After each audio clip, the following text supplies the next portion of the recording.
There comes a moment in every man's journey where the power he carries is mirrored back to him, not by the sacred, but by those seeking it. And if he isn't disciplined, if he hasn't done the inner excavation to separate signal from self, he will start to believe he is the source and not the vessel. This is the beginning of the myth of the messenger. You speak something true, someone cries, someone shifts, someone collapses into the revelation you just uttered. They tell you you're a prophet, an activator, a frequency holder, a divine transmission. And maybe you are, but the moment you believe it, the moment you conflate the message with your identity, is the moment you fall. Not always publicly, but energetically, subtly, silently. Because the signal you were once a vessel for has now become your mask. And once the mask attaches itself to your myth, you're no longer transmitting truth. You're performing your own echo. There's a kind of distortion that doesn't come from failure or vice, but from spiritual inflation. Men who once served the signal now serve their following. Men who once dissolved ego now adorn it with sacred language. And what began as authentic presence becomes a caricature of transmission. You've seen it, and so have I, the energetic activator who turns every breath into a performance. The consciousness leader whose wisdom always points back to their own centrality. The embodied man who can cry on cue but cannot honour a contract with integrity. Now this isn't attack, it's a message of caution, because once you become the message, you become too sacred to be challenged, too special to be questioned, too elevated to descend back into the mess of human life. And from there your leadership becomes theatre. I've met these men. I've also been close to becoming one of them. There were seasons in my journey where the praise felt good, where being seen as the one who knows tasted like redemption.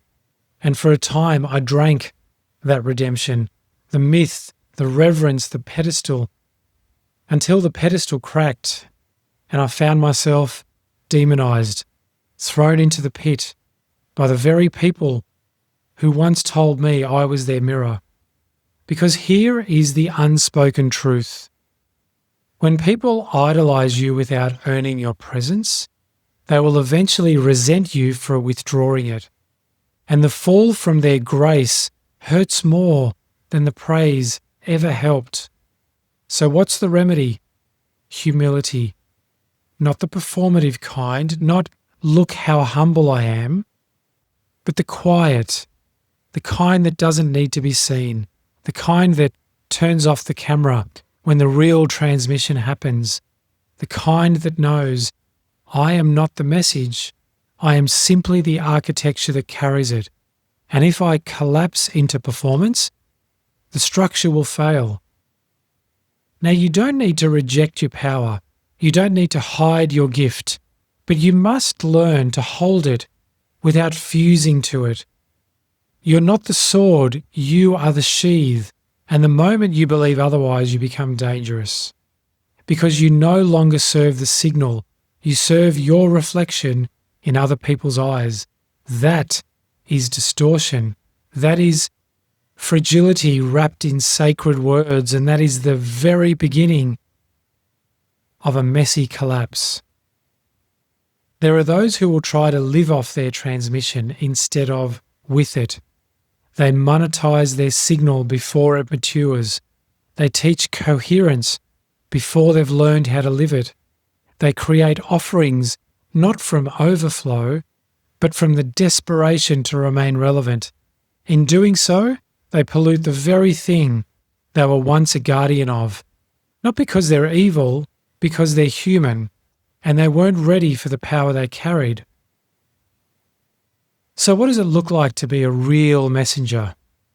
It looks like absence, stillness, containment, sovereignty. It looks like showing up even when no one is watching. It looks like saying no to the pedestal and the pit. It looks like protecting the signal more than the reputation. It looks like truth without theatre, presence without performance, transmission without identity. You don't need to be the messenger. You just need to be the channel, a clean channel, the stable channel, the one who doesn't leak signal through our ego, identity, or unintegrated hunger. Because when you become clear, the transmission sharpens. And when the transmission sharpens, it stops calling for attention and begins to calibrate the field. This podcast, for instance, is not about me. It's about resonance. And the moment this project stops serving the field, it will stop. Because that is the discipline. Not to keep going, but to stop when the signal no longer asks. I'm not here to build a following. I'm here to build frequency. And frequency does not follow the man. It follows the field. So if you're holding a message and if people are starting to gather around your signal, if you feel the pull towards visibility, voice, validation, remember this: the signal is sacred and the signal is not you. Hold it, protect it, but never become it. Because the moment you collapse into your own myth, you are no longer transmitting the sacred. You are reflecting yourself, and that is projection. And a man who only sees himself cannot lead anyone anywhere real. This is The Architect Speaks.